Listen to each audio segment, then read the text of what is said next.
Hello दोस्तों, आज हम करेंगे पॉलिटी में फंडामेंटल राइट्स। जैसे कि आप जानते हैं कि बहुत सारे ऑनलाइन चैनल्स हैं जो हमें एमसीक्यूज क्वेश्चंस कराते हैं, किसी भी सब्जेक्ट के हो गए, पॉलिटी हो, हिस्ट्री हो, सब कुछ। लेकिन फिर भी हमें बुक्स से पढ़ना ही पड़ता है। अगर आप यूपीएससी की तैयारी भी कर रहे हो तो हमें बुक्स से अपने आप पढ़ना ही पड़ेगा। अगर हम सिर्फ ऑनलाइन रिसोर्सेज पे ही रिलाई हो जाएं तो हम कोई भी एग्ज़ाम क्रैक नहीं कर सकते। तो इसलिए हमें बुक्स से अपने आप से सेल्फ स्टडी करनी पड़ती है। लेकिन ये जो बुक्स हैं इतनी हैवी हैवी और इतनी लार्ज अमाउंट में होती हैं, लंबी होती हैं, जिनसे हम कंप्लीट करना मुश्किल हो जाता है।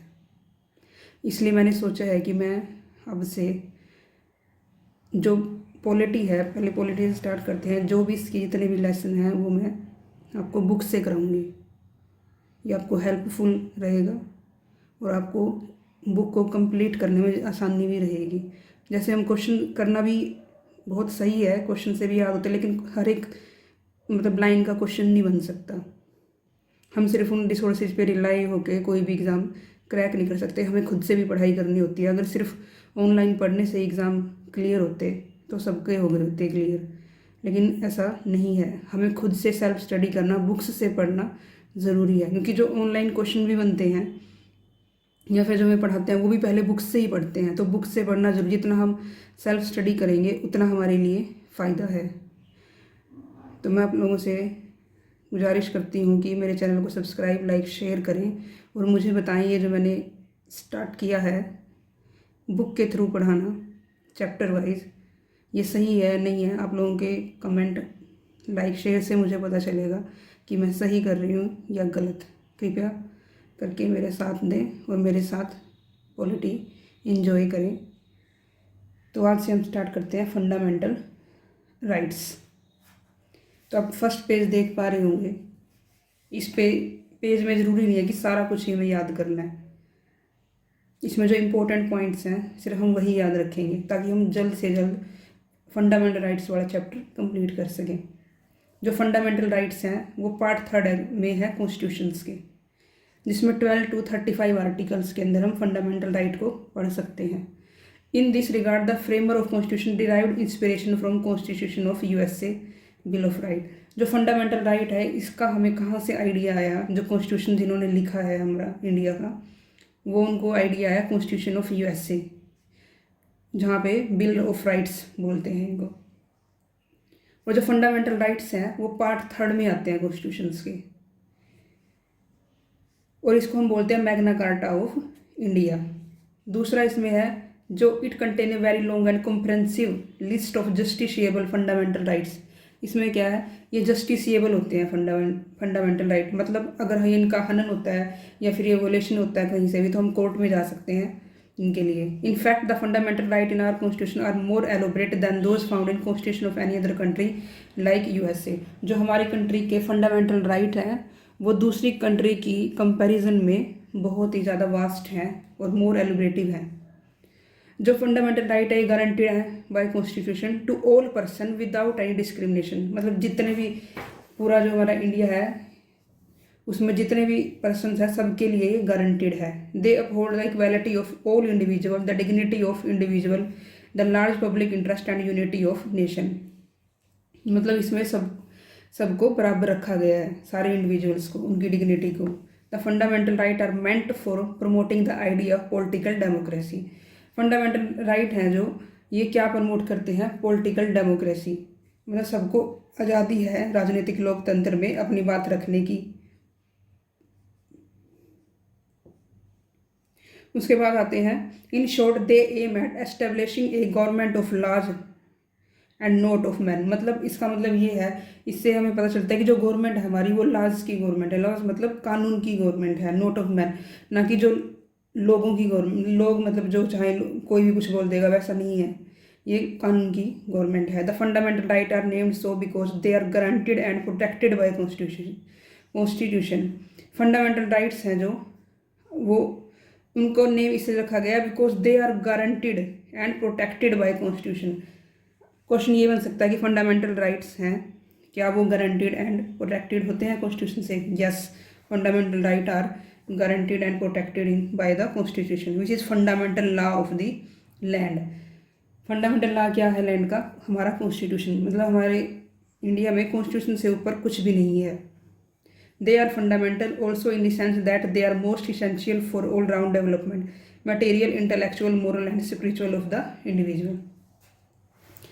जो ओरिजिनली हमारे जो कॉन्स्टिट्यूशन है उसमें 7 फंडामेंटल राइट थे, 7 fundamental right. First, right to equality, right to freedom, right against exploitation, right to freedom of religion, cultural and educational rights, right to property, right to constitutional remedies. इसमें क्या है?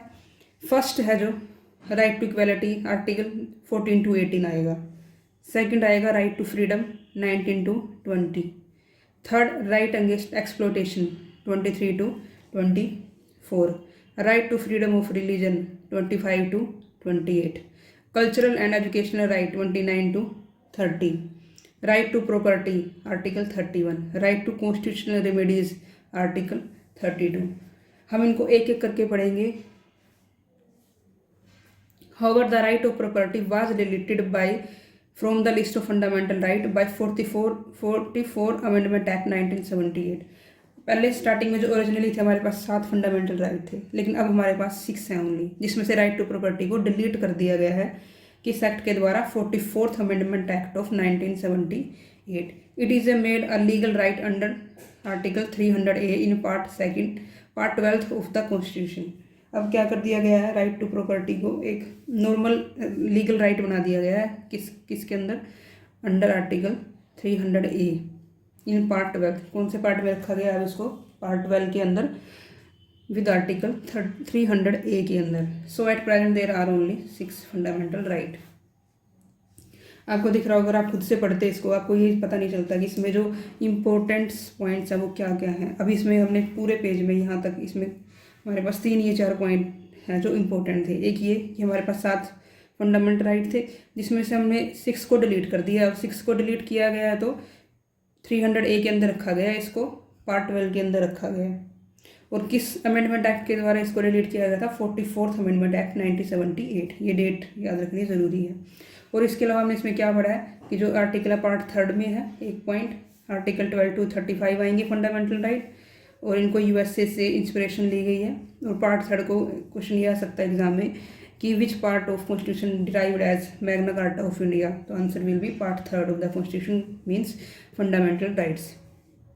और दूसरा question ये आता है कि क्या फंडामेंटल राइट गारंटीड और protected by constitution?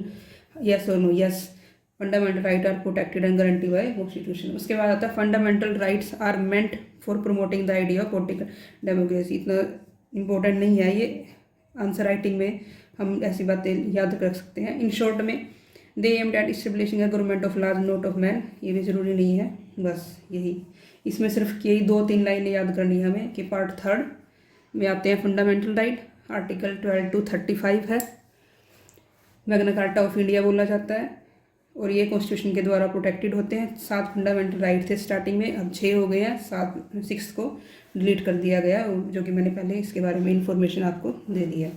Features of fundamental right. Fundamental right guaranteed by constitution are characterized by the following. Some of them are available only to the citizen while other are available to all person whether citizen, foreigner और legal person like corporation और companies. जो fundamental right होते हैं वो guaranteed by constitution है, are characterized by the following. कुछ जो है उसमें वो सिटीजन्स को ही अवेलेबल है। सिटीजन्स मतलब जिसके पास इंडिया की सिटीजनशिप है।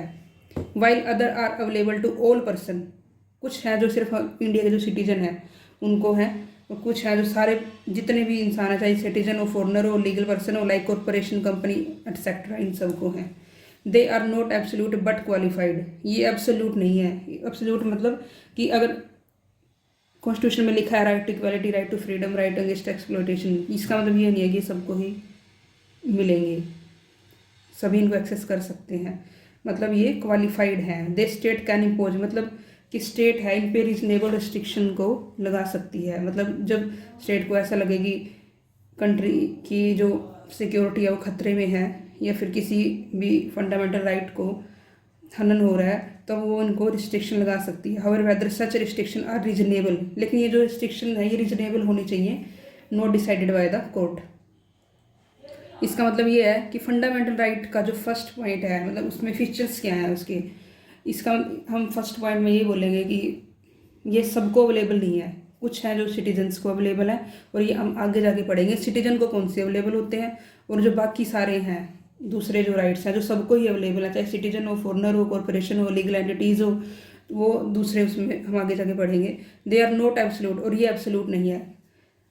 फंडामेंटल राइट के बारे में क्वेश्चन ऐसे बन सकता है एमसीक्यू में कि 4 पॉइंट्स दे देंगे फंडामेंटल राइट्स के बारे में, बताएंगे उनमें कौन सा करेक्ट है कौन सा नहीं है।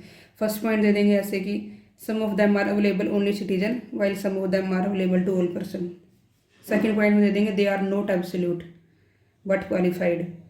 थर्ड में दे देंगे state can impose reasonable restriction on them, तो ये बताएंगे 3 1 2 3 all are correct which one of them is not correct, ऐसे करके क्वेश्चन पूछेंगे, तो आंसर आएगा all of them are correct according to this. अब अभी नेक्स्ट पेज पे चलते हैं।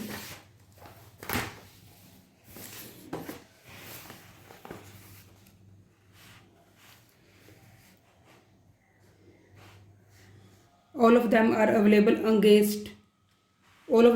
available against the arbitration action of the society. However, some of them are also available against the action of private individual.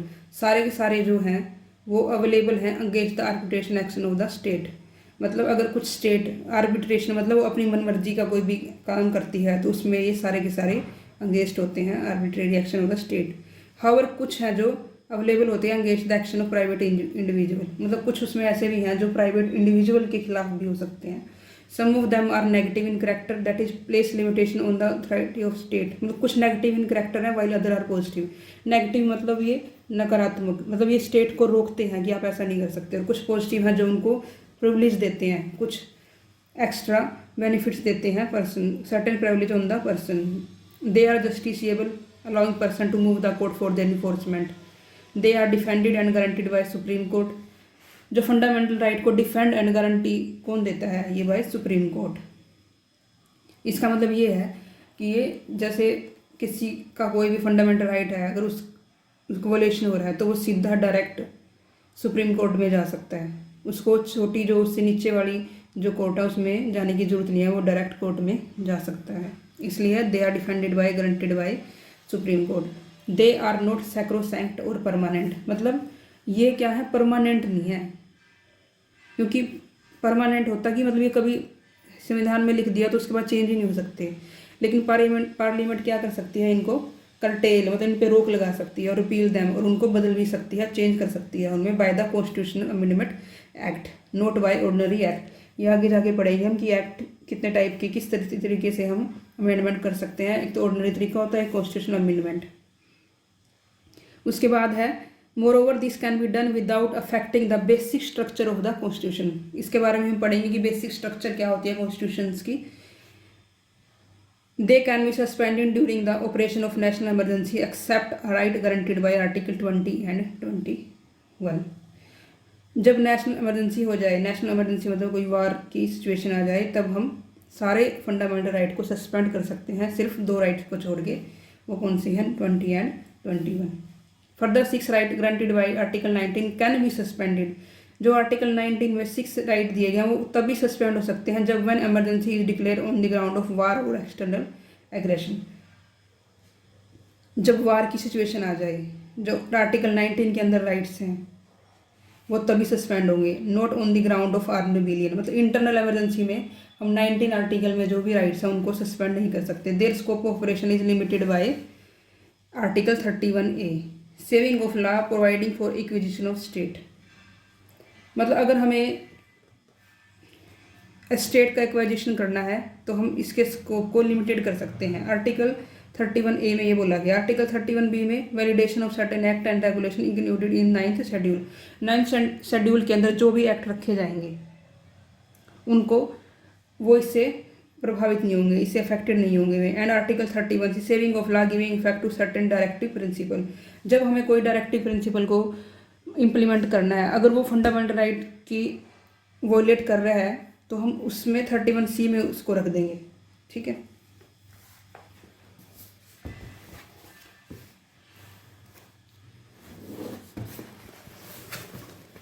उसके बाद है their application to members of the arm forces, paramilitary forces and police forces, intelligence agency and analogue service can be restricted abrogated by the parliament.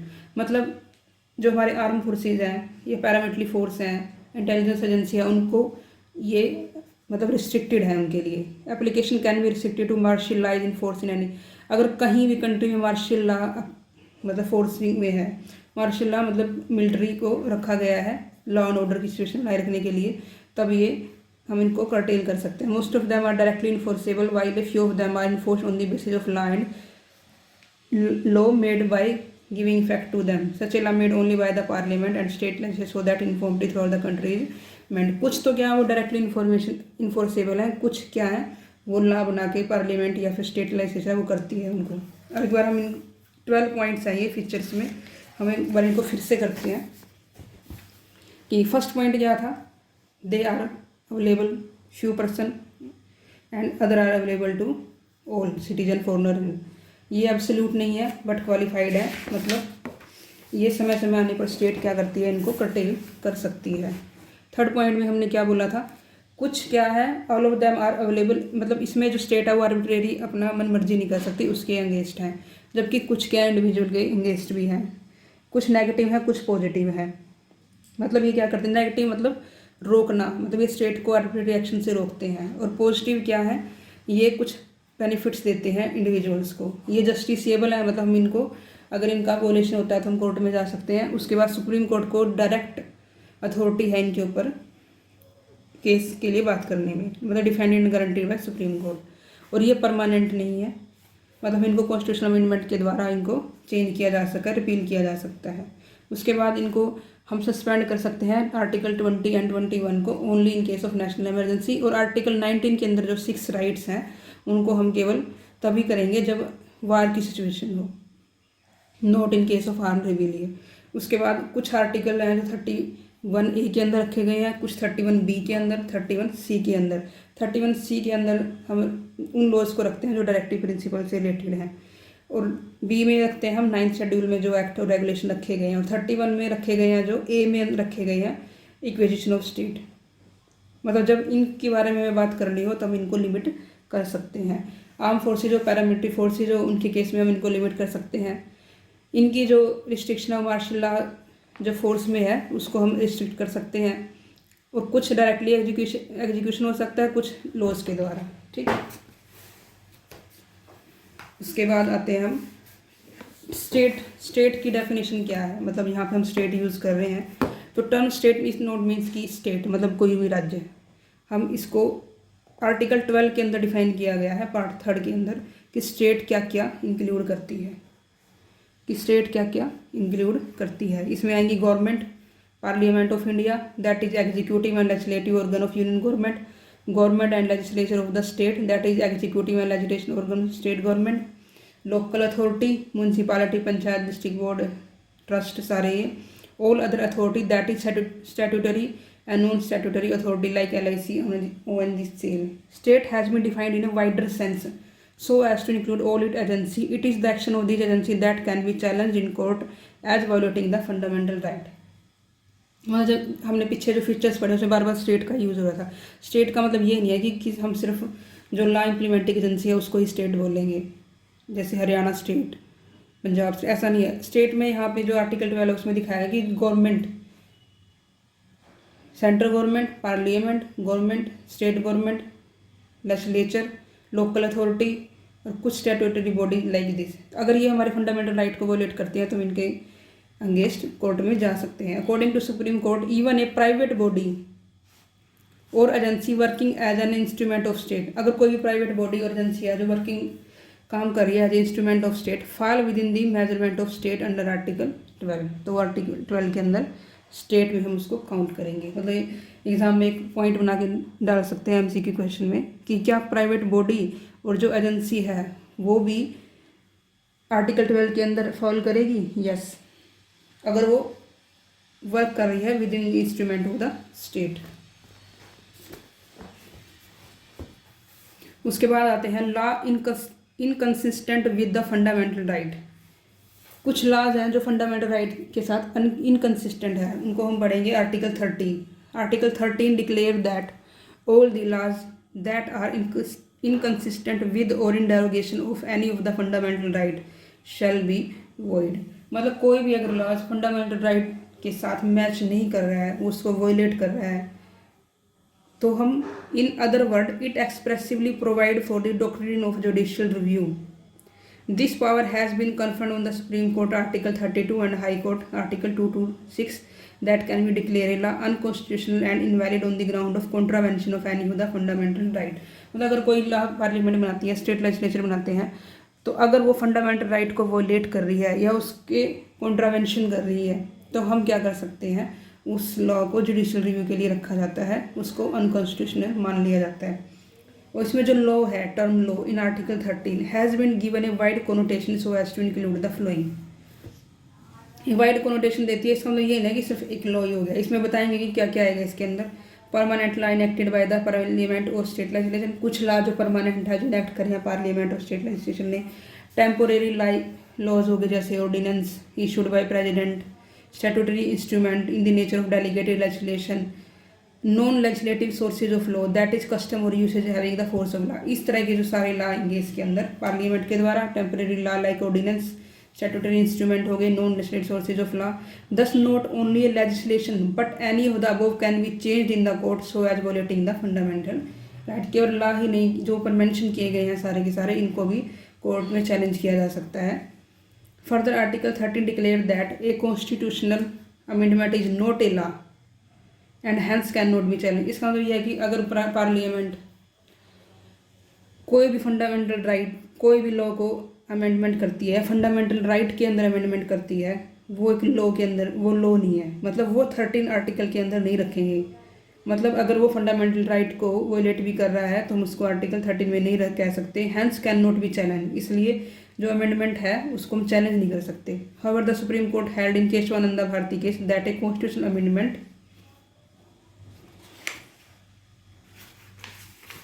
can be challenged on the ground it violates the fundamental right that form a part of the basic structure of the constitution and hence can be declared as void. मतलब जब starting में जो originality है constitution की, उसमें ये कहा गया कि जो कॉन्स्टिट्यूशनल अमेंडमेंट एक्ट है वो लॉ के अंदर उसको नहीं रखा जाएगा. But Kesavananda Bharati case 1973 versus union of India में ये बोला गया कि कॉन्स्टिट्यूशनल अमेंडमेंट भी एक लॉ है और उसको भी अगर वो फंडामेंटल राइट का वोलेशन कर रहा है तो हम उसको भी चैलेंज कर सकते हैं कोर्ट में. तो हमने इस पेज पे यही पढ़ा है. इससे पहले हमने पिछले पेज में एक स्टेट के बारे में पढ़ा था कि स्टेट के अंदर क्या क्या आएगा. और इसमें सिर्फ जो हमारे याद करने लायक है वो आर्टिकल 13 है, जिसमें कि उन laws, all the laws declare all the laws that are inconsistent with और in derogation of any of the fundamental shall be void. मतलब जो भी राइट फंडामेंटल राइट को कॉन्ट्रावेंट करेगा या फिर उसको वॉयलेट करेगा, हम उसको वॉइड करेंगे. ठीक है. ये पावर कौन से आर्टिकल में दी गई है सुप्रीम कोर्ट को और हाई कोर्ट को? आर्टिकल 32 और आर्टिकल 226. उसमें ये बताया गया कि लॉ के अंदर हम क्या क्या मानेंगे. इसमें जो परमानेंट लॉज होते हैं, स्टैट्यूटरी ऑर्डिनेंस हो गए, स्टैट्यूटरी इंस्ट्रूमेंट हो गए, लाइक दिस. और ओरिजिनल में ये लिखा गया था कि जो आर्टिकल 30 है उसमें कॉन्स्टिट्यूशनल अमेंडमेंट को नहीं माना जाएगा, लेकिन केशवानंद भारत केस में कॉन्स्टिट्यूशनल अमेंडमेंट एक्ट को भी लॉ के अंदर रखा गया है. इसके बाद हम इस पेज पे आर्टिकल को, सारे जो फंडामेंटल राइट है उनको अलग अलग दिखाया गया है कि कौन सा आर्टिकल किस लॉज को दिखाता है. जैसे right to equality, right to equality कौन कौन से आर्टिकल आएंगे? 14 to 18. आर्टिकल 14 से 18 तक कौन से आर्टिकल है राइट टू इक्वालिटी. तो इसमें जो फर्स्ट है 14, वो है equality before law and equal protection of laws. Under article 14 आएंगे. उसके बाद prohibition of discrimination on ground of religion, race, caste, sex और प्लेस ऑफ बर्थ. मतलब जो प्रोहिबिशन है, prohibition of discrimination on ground of religion, race, caste, sex और place of birth. मतलब ये है कि अगर कोई डिस्क्रिमिनेशन कर रहा है किस बेस पे? रिलीजन. कोई कहता है कि मैं हिंदू हूँ, ये मुस्लिम है, ये सिख है, ये ईसाई है, उस बेस पे डिस्क्रिमिनेशन. या रेस के ऊपर हो रहा है कि जैसे गोरे या काले का मतभेद है. कास्ट, सेक्स की female, male, transgender, place of birth कि ये किस और जगह से आया, ये कहीं से आया, ये जम्मू कश्मीर से है, ये पहाड़ी से है, ये प्लेन एरिया से है, तो उसके बेस पे अगर डिस्क्रिमिनेशन हो रहा है तो आर्टिकल 15 के अंदर उसका against prohibition of discrimination on ground of this article 15 show करेगा। और 14 में क्या है, इक्वलिटी बिफोर लॉ कि सारे के सारे इक्वल हैं लॉ के सामने। कोई भी लॉ ये नहीं देखेगा कि ये अमीर है, ये गरीब है, ये पॉलिटिशियन है, ये नॉर्मल सिटीजन है। उसके बाद है equality of opportunity in matter of public employment. उसके बाद 16 आर्टिकल में ये है कि जो पब्लिक एम्प्लॉयमेंट मतलब जितने भी हमारे गवर्नमेंट एग्जाम में कुछ ऐसे हो गए पब्लिक एम्प्लॉयमेंट में इक्वालिटी ऑफ अपॉर्चुनिटी मतलब सबको समान अवसर दिए जाएंगे, 16 आर्टिकल में ये है। उसके बाद D, abolition of untouchability and prohibition of its practice. Abolition of untouchability and prohibition of its practice under article 17 में क्या है कि अनटचेबल क्या है, उसको abolition of untouchability and prohibit किया गया है इसकी प्रैक्टिस को। अगर कोई भी आप अनटचेबिलिटी की प्रैक्टिस करता है तो उसके खिलाफ हम कोर्ट में जा सकते हैं क्योंकि ये फंडामेंटल राइट में रखा गया है इसको। Abolition of titles except military and academic, इसमें एबोलिशन ऑफ टाइटल है सिर्फ मिलिट्री एंड एकेडमिक, जैसे मिलिट्री में मिलते हैं परमवीर चक्कर हो गया, कीर्ति चक्कर, शौर्य चक्कर, अवार्ड्स, तो ये सारे के सारे इसके अंदर आएंगे एक्सेप्ट इसके। और सारे को कोई भी टाइटल अपने मतलब अपने आप को ये सुपीरियर शो करने के लिए उसको अबोलिश किया गया है ताकि इक्वालिटी बनी रहे। तो ये है आर्टिकल 14 to 18। तो सबसे पहले हम पढ़ेंगे 14 to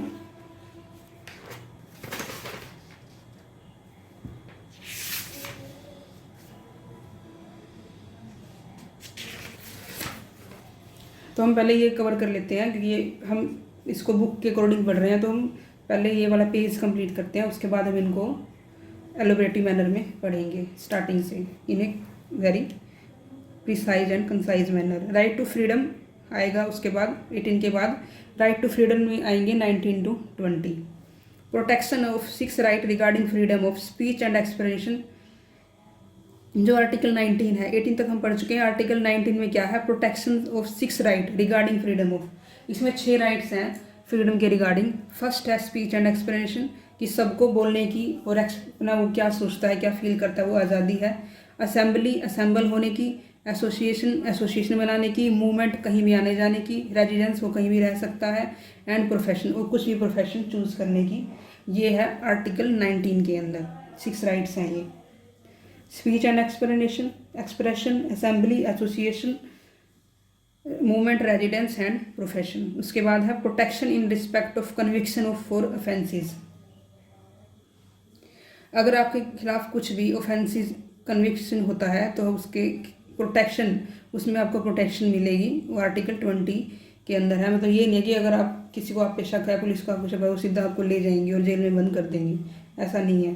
protection of life and personal liberty, life and personal liberty article 21। Right to elementary education article 21A।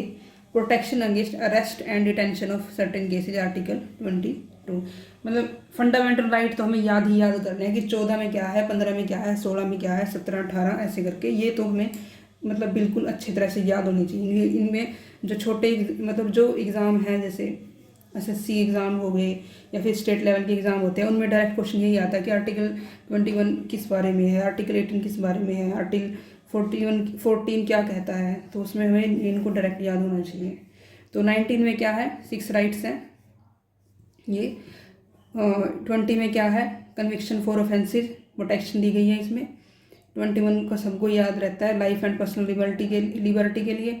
21A में एलिमेंट्री एजुकेशन के लिए, और 22 में अगेंस्ट अरेस्ट एंड डिटेंशन, मतलब इसमें पुलिस आपको 24 घंटे से ज़्यादा बिना कोर्ट की में जाए बिना आपको अरेस्ट करके और डिटेंशन मतलब बंद करके नहीं रख सकती। Right against exploitation article 23 and 24। उसके बाद अगर कोई आपको एक्सप्लॉयट कर रहा है तो उसके अगेंस्ट 23 और 24 आर्टिकल है।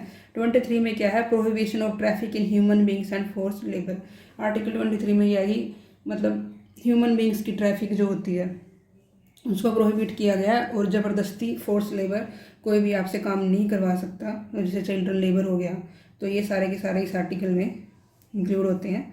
उसके बाद prohibition of employment of children in factory, मतलब बच्चों से काम कराना चिल्ड्रन का फैक्ट्रीज़ में, उसकी एम्प्लॉयमेंट को 24 में रखा गया है। उसके बाद है right to freedom of religion, important part. Right to freedom of religion में 25 to 28 आर्टिकल है। Freedom of conscience and free profession practice and propagation of religion article 25। मतलब फ्रीडम ऑफ कंसाइंस मतलब मैं अपने मन के अंदर किस रिलीजन को मान के अपनी मतलब भगवान को याद करती हूँ, आराधना करती हूँ, वो फ्री प्रोफेशन मतलब मैं किस धर्म को आगे लेके जाना चाहती हूँ, प्रैक्टिस करना चाहती हूँ या प्रोपेगेट करना चाहती हूँ, लोगों में फैलाना चाहती हूँ, वो इस आर्टिकल 25 में है। Freedom to manage religious affair article 26। Freedom from payment of taxes for promotion of any religion, मतलब अगर मुझे किसी रिलीजन को प्रमोट करना है तो मुझे उसके लिए टैक्स पे करने की जरूरत नहीं है, article 27। Freedom for attending religious instruction और worship in certain educational institution, मतलब कुछ अगर इंस्ट्रक्शंस हैं, उनकी वर्शिप है अगर किसी भी जगह में, तो इन सर्टेन एजुकेशनल इंस्टीट्यूशन में, तो उनसे मेरे को फ्रीडम है, आर्टिकल 28 के अंदर।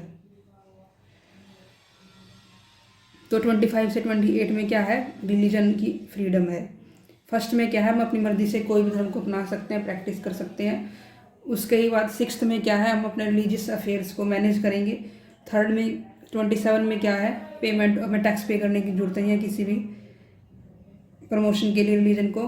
28th में क्या है, हम एजुकेशन इंस्टीट्यूशन में फ्रीडम है हमें कुछ भी रिलीजियस इंस्ट्रक्शन और वर्शिप को अटेंड करने की। कल्चरल एंड एजुकेशनल राइट, उसके बाद आता है 29 and 30। Protection of language, script and culture of minorities, मतलब माइनॉरिटी के कल्चर को, स्क्रिप्ट को प्रोटेक्ट करने की जो फ्रीडम फंडामेंटल राइट है वो 29 के अंदर है। Right to minority to establish administrative education, मतलब जो माइनॉरिटी है उनको इस्टेब्लिश और एडमिनिस्ट्रेट करने की एजुकेशन इंस्टीट्यूशन को आज़ादी है, तो आर्टिकल 30 के अंदर है ये एजुकेशन से रिलेटेड, और उसमें उनके लैंग्वेज कल्चर को 29 में। उसके बाद आता है राइट टू कॉन्स्टिट्यूशनल रेमेडीज 32। इसमें क्या है कि हम सुप्रीम कोर्ट में जा सकते हैं, enforcement of fundamental right including writs, ये आगे जाके पढ़ेंगे। रिट्स होती हैं 5 टाइप की, habeas corpus, mandamus, prohibition, certiorari and quo warranto, article 32 के अंदर। ठीक है, मतलब हमने ये पढ़ा कि 14 से लेकर 32 तक कौन कौन से फंडामेंटल राइट्स हैं जो हमें याद रखने हैं। फर्स्ट है राइट टू इक्वलिटी, जिसमें 18 तक आएंगे। उसके बाद आते हैं राइट टू फ्रीडम, जिसमें 19 से 22 तक। उसके बाद है राइट अगेंस्ट एक्सप्लॉयटेशन, आर्टिकल 23-24। उसके बाद right to freedom religion, freedom of religion 25 to 28। उसके बाद culture and educational right to constitutional remedies. आज के लिए हम इतना ही करेंगे, इनफ है। तो मतलब अभी क्या रहेगा, आप अगर इसको एक बार ऐसे पढ़ने की वजह से मैंने आपको पढ़ाया, आप मेरी वीडियो सुनना और साथ साथ बुक लेके बैठना, उसको ऐसे ही पढ़ना, तो आप देखोगे कि आपको दोबारा पढ़ने की जरूरत नहीं पड़ेगी इसको, और ना आपको नोट्स बनाने की भी जरूरत नहीं पड़ेगी। अगर आपका मन है तो आप नोट्स बना सकते हैं, लेकिन इसमें ऐसा कुछ नहीं है। अभी जैसे, क्योंकि मेरे को खुद का एक्सपीरियंस है ये, अभी जैसे मैंने ये पढ़ा दिया तो मुझे ऐसा लग रहा है कि मेरे को ये कभी भूल ही नहीं सकती। मैं जैसे इस पेज को देखूँगी मुझे पता है इसमें सिर्फ 2 ही 3 पॉइंट हैं जो पढ़ने वाले हैं, और इसमें सिर्फ मुझे वो पॉइंट्स याद हैं जो मैंने आपको पढ़ाए हैं, और इसमें भी वही है सिर्फ, क्योंकि पूरा हमें लाइन टू लाइन और वर्ड टू वर्ड नहीं पढ़ना है, जो हमारे लिए इंपॉर्टेंट पॉइंट है वही पढ़ना है। और ये मुझे लगता है कि आपको भी ये 4 पेज हैं जो बिल्कुल अच्छी तरह से समझ में आए होंगे और बिल्कुल अच्छी तरह याद हो गए होंगे। और इसके बाद अगर आपको लगता है कि आपको शॉर्ट नोट्स बनाने हैं तो आप शॉर्ट नोट्स की क्लिप्स होती हैं उन पर बना सकते हैं, जैसे कि मैंने बना रखे हैं। तो मैं अलग से वीडियो बनाऊँगी जिसमें जो नोट्स की होगी, जिसमें हमें क्या रहेगा कि हमें एक बार अगर बुक ये पढ़ ली, जैसे मैंने आपको अभी पढ़ाया है कि मैंने इसमें पढ़ लिया, जो बिल्कुल स्टार्ट पॉइंट से शुरुआत करते हैं, यूपीएससी की हो या फिर किसी एग्ज़ाम की हो, तो एक बार तो उनको किताब पढ़नी ही पड़ती है। वो ये सोचता है कि इसके अब तक कोई ऐसी लाइन छूट जाए जो इम्पोर्टेंट हो, ऐसा कुछ नहीं है। जैसे मैंने आपको पढ़ाया बिल्कुल लाइन टू लाइन करके, तो आप जो इम्पोर्टेंट पॉइंट्स है वो अपने नोट्स बना सकते हैं, ताकि आपको बार बार बुक उठाने की जरूरत ना पड़े मेरी वीडियो देखने के बाद। So okay guys, keep learning, keep watching my videos, subscribe share like करना ना भूलें, अप्रिशिएट करें, कमेंट करें और मुझे बताएंगे ये जो मेरा इनिशिएटिव है ये आपको कैसा लगा। Thank you, be happy and safe.